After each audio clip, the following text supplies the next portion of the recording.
Jadi saya mohon selama ini Anda sudah baca, tapi mungkin hanya rutin saja. Napa rutin saja? Tapi barokahnya ngaji ini kamu punya kekuatan atau punya semangat membaca karena ini surat yang luar biasa. Ibarat gini, kalau sampean tanya, saya juga sering mikir, masa Gus hanya surat kok punya kekuatan seperti itu? Di dunia ini kata Allah, mulai Nabi Adam sampai kiamat, nggak ada yang bisa menandingi kekuatan kalimah. Kalimah itu kata-kata. Nggak ada yang bisa menandingi kata-kata. Misalnya Anda nge-grab, berangkat istri cuek, berangkat cuek. Itu beda dengan ketika meskipun satu kalimat. Wes Pak, muga-muga dilindungi pangeran, mugi-mugi jenengan selamat. Itu menjadi teduh dan semangatnya luar biasa karena kayak mendapat support. Jadi kira-kira kalimat itu hubungannya kita dengan Allah, Fatihah itu seperti itu. Kamu melafadzkan satu kata-kata yang dibenarkan langit bumi, dibenarkan aras, dibenarkan malaikat, dibenarkan semua penghuni di dunia ini. Sehingga itu efeknya luar biasa. Itu seperti gini ya, kamu cerai sama istri, terus nikah lagi katut babon.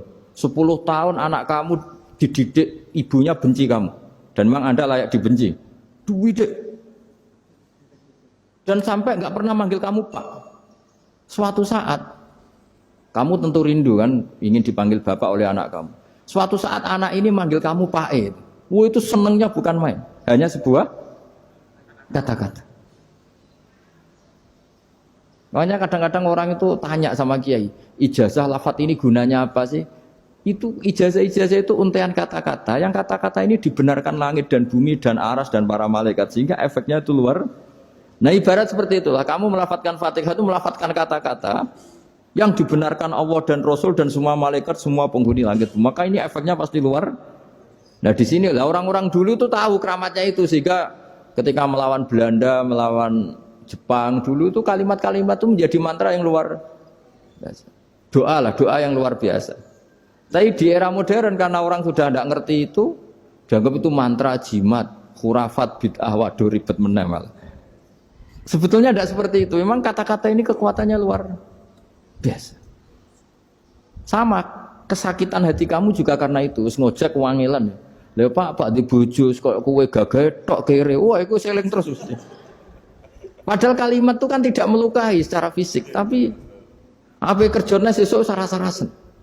Karena terus dengan pengadilan seperti itu kan, ngapain kerja demi perempuan yang seperti ini? Lagi-lagi kata-kata ini luar.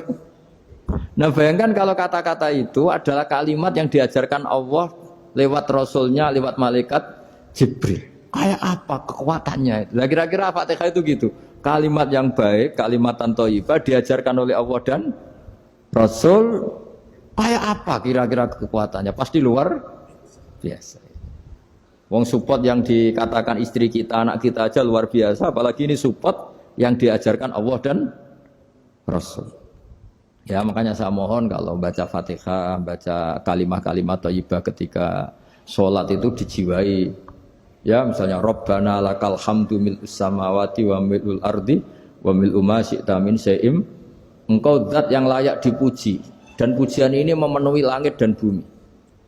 Karena kita tahu nggak ada sejengkal di alam raya ini kecuali di situ ada rahmat Allah. Misalnya kamu bisa lewat sampai rumah saya, kamu mungkin anggap biasa saja.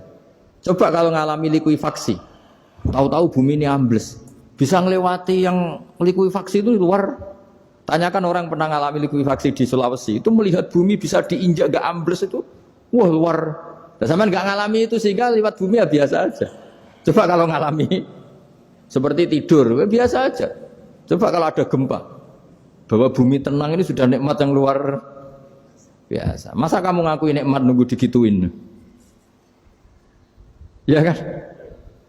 Nah, makanya baca Fatihah dijiwai lah bahwa ini kalimat yang luar biasa. Nah, saya teruskan ya. Warwa Muslimun fi sahihihi an Ibnu Abbas radhiyallahu anhuma annahu qala bainama Jibril alaihi salam qaidun dan Nabi itsami anaqidan min fawqi farafa'a ra'sahu faqala hadza babun minas sama futihal yawma lam yuftah qaddu ilal yaum fanazala minhu malakun faqala hadza malakun nazza ilal ardi walam yanzil qattu illal yauma fasallim waqal absyir binuraini qad uti tahuma lam yu'tahuma nabiyyun qablak Fatihatul kitab wa khawatimu suratil baqarah. Jadi suatu saat Jibril ini jagongan kira-kira gitu sama Rasulullah. Tahu-tahu langit itu gemuruh. Langit gemuruh kata Jibril terus semuanya ngangkat kepala ke langit. Ini pintu langit baru ini dibuka. Yang sebelumnya tidak pernah dibuka seperti ini. Turunlah malaikat. Yang malaikat ini pun malaikat spesial yang nggak malaikat murahan lah kira-kira gitu. Yang nggak pernah turun ke bumi kecuali juga saat itu. Dengan penyambutan yang luar biasa, dengan semuanya tidak pernah terjadi. Hanya karena membaca surat Fatihah. Jadi ini surat yang luar biasa. Pengawalannya lewat malaikat yang spesial nggak pernah turun di bumi kecuali saat itu. Penyambutannya juga nggak pernah seperti itu, baru seperti itu. Jadi semuanya itu spesial. Nah, kenapa ini spesial? Karena di situ ada isi puja-puji kepada Allah Subhanahu wa ta'ala. Ada ikrar kita, alhamdulillah rabbil alamin, ar-rahmanir rahim. Ikrar ini penting. Kalau contoh paling gampang gitulah. Kamu punya istri selama ini cerewet terus. Suatu saat ngomong, "Pak, tak angen-angen ra ono wong lanang koyo sampeyan." Wah, itu langsung ndak ada lelaki sebaik engkau. Itu sampean senengnya Masya Allah. Karena ada ikrar dari seorang istri ke kamu. Nah, bayangkan kalau ikrar kita sebagai hamba diakui oleh Allah Subhanahu, maka ikrar ini akan dicatat sebagai kebaikan kita yang kita panen nanti di akhirat. Karena ada ikrar. Kita ikrar bahwa alhamdulillah rabbil alamin. Kita ikrar ar-rahmanir rahim. Kita ikrar maliki yaumiddin. Kita ikrar iyyaka na'budu wa iyyaka nasta'in. Sampean misalnya jadi orang Indonesia, ketemu orang Indonesia yang makmur di Jerman. Terus lupa Indonesia. Kamu orang Indonesia? Enggak, saya enggak orang Indonesia. Mangkel gak kira-kira? Mangkel. Karena salah ikrar kan gitu. Ya, jadi saya mohon jangan anggap kalimat itu hal yang biasa, tapi luar biasa. Nggih, ngoten mawon. Assalamualaikum warahmatullahi wabarakatuh.